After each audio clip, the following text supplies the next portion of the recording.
आज है next chapter अर्ध चालक तार्किक द्वार। अर्धचालक और तार्किक द्वार। तो देखो, ऊर्जा समूह कि ऊर्जा समूह किसे कहते हैं कि जब दो या दो से अधिक परमाणु किसके क्रिस्टलीय ठोस पदार्थ के किसी भी क्रिस्टलीय ठोस पदार्थ के दो या दो से अधिक परमाणु जब एक दूसरे के निकट आते हैं तो इनके इलेक्ट्रॉन और नाभिक एक दूसरे के साथ अन्योन्य क्रिया कर लेते हैं। कि जब किसी भी क्रिस्टलीय ठोस पदार्थ के दो या दो से अधिक परमाणु एक दूसरे के निकट आते हैं तो इलेक्ट्रॉन और नाभिक अन्योन्य क्रिया कर लेते हैं। अन्योन्य क्रिया करके ऊर्जा स्तर बना लेते हैं।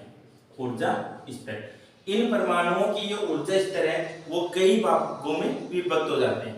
यानी कि जो ऊर्जा स्तर बन जाते हैं ये ऊर्जा स्तर अपने अपने भागों में विभक्त हो जाते हैं। प्रत्येक ऊर्जा स्तर के संगत, यानी कि जब ऊर्जा स्तर अलग अलग विभाजित हो जाते हैं तो प्रत्येक ऊर्जा स्तर के संगत एक परमाणु का ऊर्जा स्तर बन जाता है। और ये ऊर्जा स्तर पास पास होने के कारण इन ऊर्जा स्तरों के को समूह कहा जाता है। ऊर्जा समूह। तो ऊर्जा समूह किसे कहते हैं कि जब किसी क्रिस्टलीय पदार्थ के ठोस पदार्थ के दो या दो से अधिक परमाणु एक दूसरे के निकट आते हैं तो इन परमाणुओं के इलेक्ट्रॉन और नाभिक आपस में अन्योन्य क्रिया कर लेते हैं। अन्योन्य क्रिया करने के बाद इनके ऊर्जा स्तर बन जाते हैं। ये ऊर्जा स्तर अलग अलग भागों में विभक्त हो जाते हैं और प्रत्येक ऊर्जा स्तर के संगत ऊर्जा स्तर का प्रत्येक ऊर्जा स्तर के पास परमाणु का ऊर्जा स्तर बन जाता है और ये समूह के रूप में हो जाते हैं, इसलिए इनको ऊर्जा समूह कहा जाता है। फिर आता है ऊर्जा बैंड।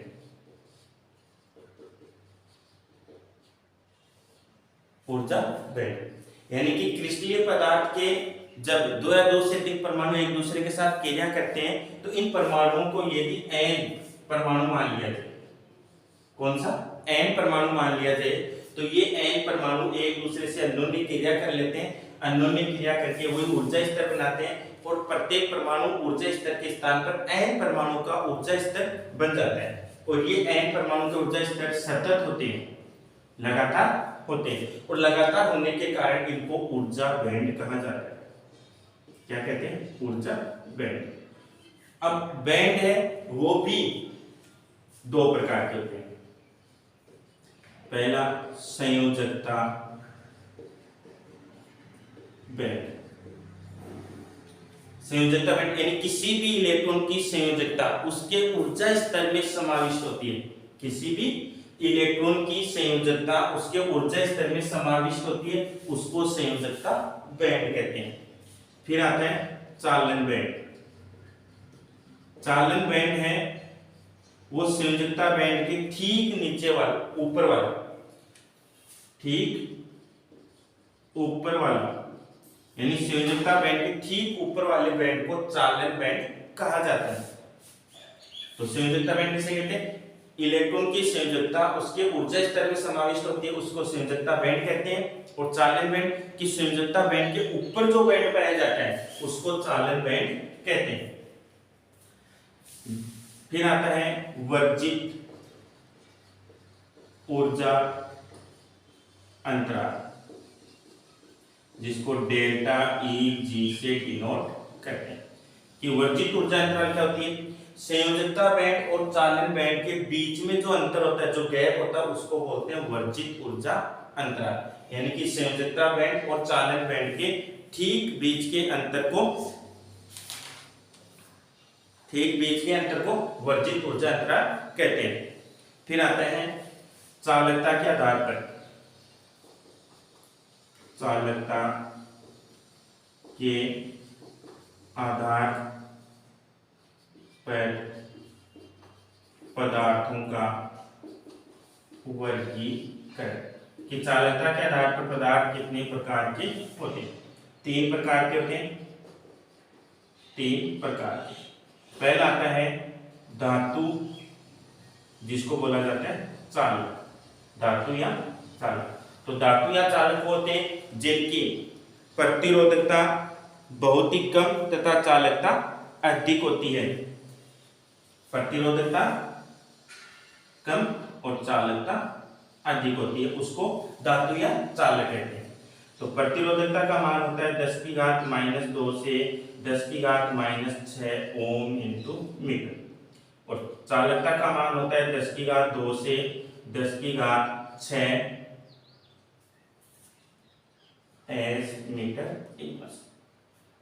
फिर आता है दूसरा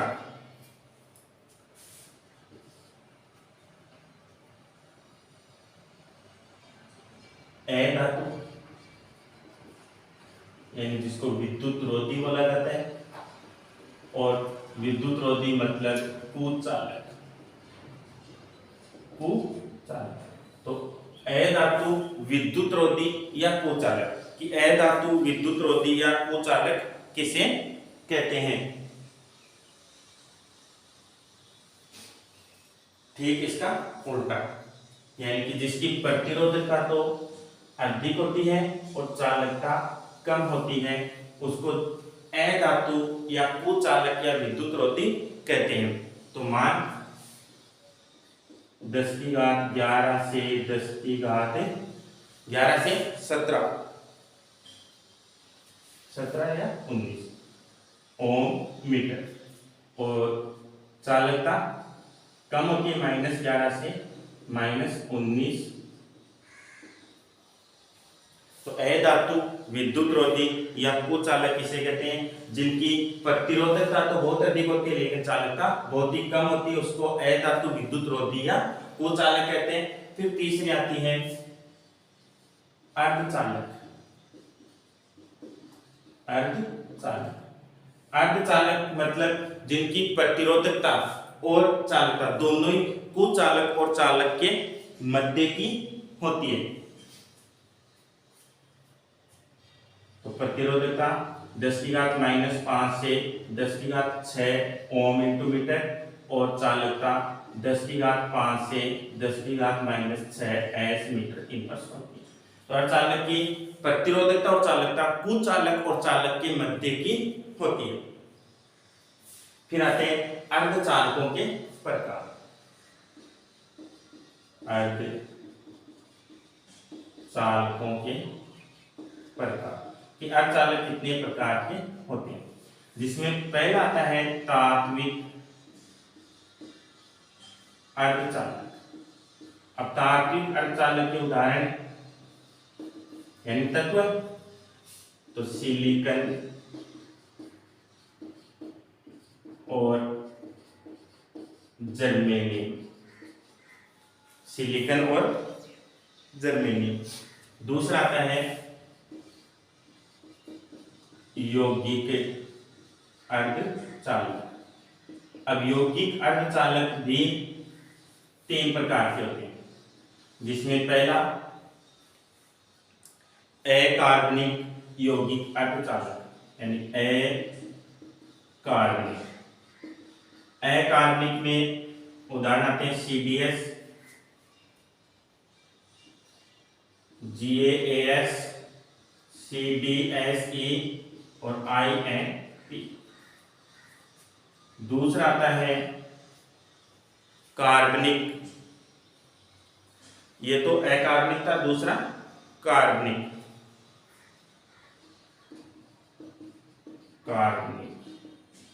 कार्बनिक में एंथ्रासिन, मादिक और थैलोसैयानियस।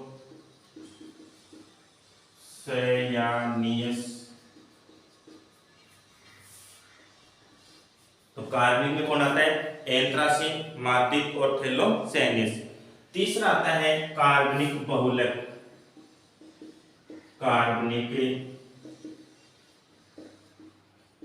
बहुलक, कार्बनिक बहुलक में पॉलीपाइरोल, पॉलीपाइरोल, पॉलीएनिलीन,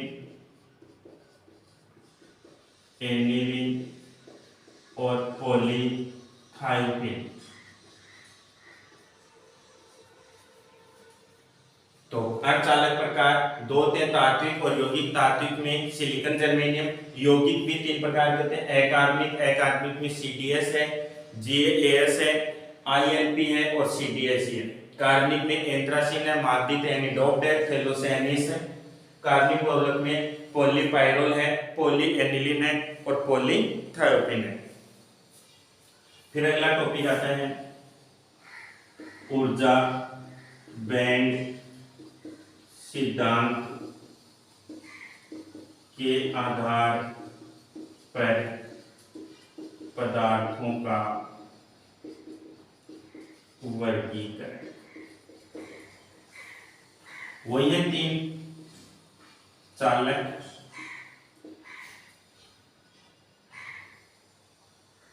दूसरा अर्धचालक और तीसरा कुचालक। ऊर्जा बैंड सिद्धांत के आधार पर पदार्थों का वर्गीकरण कितने प्रकार के होते हैं? ऊर्जा बैंड सिद्धांत के आधार पर भी तीन प्रकार के, चालक, अर्धचालक और कुचालक। चालक जो होते हैं इनकी प्रतिरोधकता और प्रतिरोधकता तो निम्न होती है, जबकि चालकता अधिक होती है। कैसे, क्यों होती है? आप देखो, ये है संयोजकता बैंड, संयोजकता बैंड, और ये है चालन बैंड। संयोजकता बैंड और चालन बैंड एक दूसरे पर अति व्यापित होते हैं, मतलब डेल्टा Eg का मान 0 होता है। तो संयोजकता बैंड के जो इलेक्ट्रॉन होते हैं वो आसानी से चालन बैंड में चले जाते हैं, और चालन बैंड में चले जाते हैं मतलब चालन बैंड में चालकों के का जो चालन बैंड होता है उसमें मुक्त इलेक्ट्रॉन उपस्थित होते हैं। क्यों होते हैं? क्योंकि इनमें चालन बैंड, संयोजकता बैंड एक दूसरे के ऊपर अति व्यापित होते हैं। अति व्यापित होने के कारण वर्जित ऊर्जा अंतराल यानी कि संयोजकता बैंड और चालन बैंड के बीच का जो अंतर है वो 0 होता है। इसलिए संयोजकता बैंड से इलेक्ट्रॉन चालन बैंड में चले जाते हैं। इसलिए चालन बैंड में मुक्त इलेक्ट्रॉन उपस्थित रहते हैं, और मुक्त इलेक्ट्रॉन उपस्थित होने के कारण इनकी प्रतिरोधकता निम्न होती है, जबकि चालकता उच्च होती है। दूसरा आता है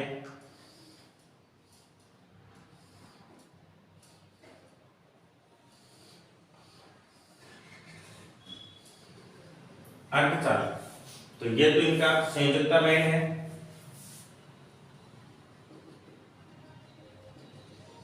और ये चालन बैंड है। डेल्टा Eg का मान 3 इलेक्ट्रॉन वोल्ट से कम।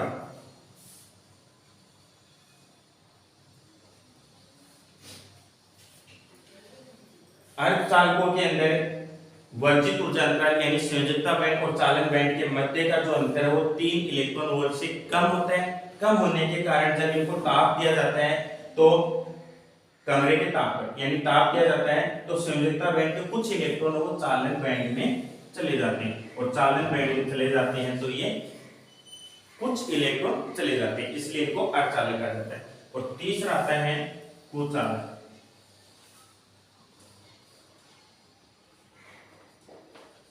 संयोजकता बैंड, ये चालन बैंड, यानी इनकी वर्जित ऊर्जा अंतराल का मान है वो 3 इलेक्ट्रॉन वोल्ट से अधिक होता है। तो कुचालक में वर्जित ऊर्जा अंतराल का मान 3 इलेक्ट्रॉन वोल्ट यानी संयोजकता बैंड और चालन बैंड के मध्य का जो गैप है वो 3 इलेक्ट्रॉन वोल्ट से अधिक होने के कारण इनको जब ताप दिया जाता है कमरे के ताप के बराबर तो इनके इलेक्ट्रॉन चालन बैंड में प्रवेश नहीं कर पाते, इसलिए इनका चालन बैंड है वो खाली रहता है। खाली रहने के कारण इनकी प्रतिरोधकता उच्च हो जाती है, चालकता निम्न हो जाती है, इसलिए इनको कुचालक कहा जाता है। तो ऊर्जा बैंड सिद्धांत के आधार पर इस प्रकार से इनका वर्गीकरण किया गया है वर्जित ऊर्जा अंतराल के मान के अनुसार, यानी कि चालन बैंड में तो वर्जित ऊर्जा अंतराल का मान 0 होता है, अर्धचालक में 3 इलेक्ट्रॉन वोल्ट से कम होता है, यानी 0 से लेकर 3 तक, और कुचालक में 3 इलेक्ट्रॉन वोल्ट से अधिक होने के कारण इनका चालन बैंड वो खाली रहता है, इसलिए ये कुचालक होते हैं।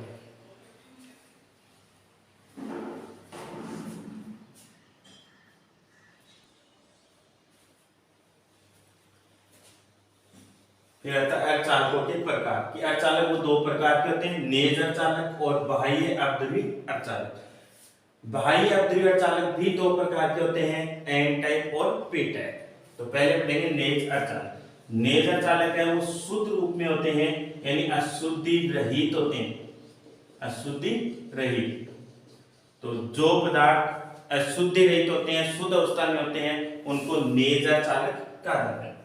नेज अर्धचालक में सभी परमाणु सहसंयोजक बंध द्वारा बंधे रहते हैं, सहसंयोजक बंध द्वारा बने रहते हैं। तो मुक्त इलेक्ट्रॉन और होल्स समान रहते हैं। क्या रहते हैं? होल्स और मुक्त इलेक्ट्रॉनों की संख्या समान रहती है, इन जितने मुक्त इलेक्ट्रॉन है उतने होल है। तो ये इसकी संरचना है कि सहसंयोजक बंध से, यानी जिसके बाह्यतम कक्षा में 4 इलेक्ट्रॉन होते हैं, वो सभी किसमें आते हैं? नेज अर्धचालक में। नेज अर्धचालक में 0 केल्विन ताप पर परमाणु सहसंयोजक बंध से बने रहते हैं, यानी मुक्त इलेक्ट्रॉन और होल्स समान अवस्था में होते हैं, और समान अवस्था में होते हैं तो इनकी जो चालकता है वो शून्य हो जाती है, यानी कि 0 केल्विन ताप पर इनमें मुक्त इलेक्ट्रॉन और होल है दोनों समान संख्या में होने के कारण 0 केल्विन ताप पर नेज अर्धचालक कुचालक की तरह कार्य करते हैं। किसकी तरह? कुचालक की तरह कार्य करते हैं। जब इन नेज अर्धचालक के सिरों पर बैटरी नहीं लगी हो तो ये होल और मुक्त इलेक्ट्रॉन यादृच्छिक गति करते हैं, यानी कि जब बैटरी नहीं लगी हो तो ये यादृच्छिक गति करते हैं, और यादृच्छिक गति करते हैं तो मुक्त इलेक्ट्रॉन वो तो विद्युत धारा की दिशा में गति करते हैं, जबकि होल्स हैं वो विपरीत दिशा में, यानी विद्युत धारा की विपरीत दिशा में गति करते हैं, इसलिए इनका औसत वेग भी शून्य होता है, इसलिए ये कुचालक की तरह कार्य करते हैं। तो नेज अर्धचालक ये शुद्ध अवस्था में होते हैं, यानी अशुद्धि रहित होते हैं। नेज अर्धचालक के सभी परमाणु सहसंयोजक बंध से बंधे रहते हैं, इसलिए इनमें मुक्त और इलेक्ट्रॉन और होल की संख्या समान रहती है। जो इसकी संरचना है, यानी बाह्यतम कक्षा में 4 इलेक्ट्रॉन होंगे। 0 केल्विन ताप पर सभी परमाणु सहसंयोजक बंध से बंधे होने के कारण इनमें होल्स और मुक्त इलेक्ट्रॉन समान संख्या में होते हैं, इसलिए हम कह सकते हैं कि 0 केल्विन ताप यानी परम ताप पर नेज अर्धचालक वो कुचालक की भांति कार्य करता है, यानी कुचालक की तरह व्यवहार 0 केल्विन ताप पर कौन करते हैं? नेज अर्धचालक, यानी कि जिनकी बाह्यतम कक्षा में केवल 4 इलेक्ट्रॉन विद्यमान है वो कुचालक की तरह व्यवहार करेंगे। यदि नेज अर्धचालक के सिरों पर बैटरी नहीं लगी हो तो इनके मुक्त इलेक्ट्रॉन और होल है वो यादृच्छिक गति करेंगे। यादृच्छिक गति करते समय मुक्त इलेक्ट्रॉन तो विद्युत धारा की दिशा में गति करेंगे, लेकिन होल सब वो विद्युत धारा की विपरीत दिशा में गति करते हैं।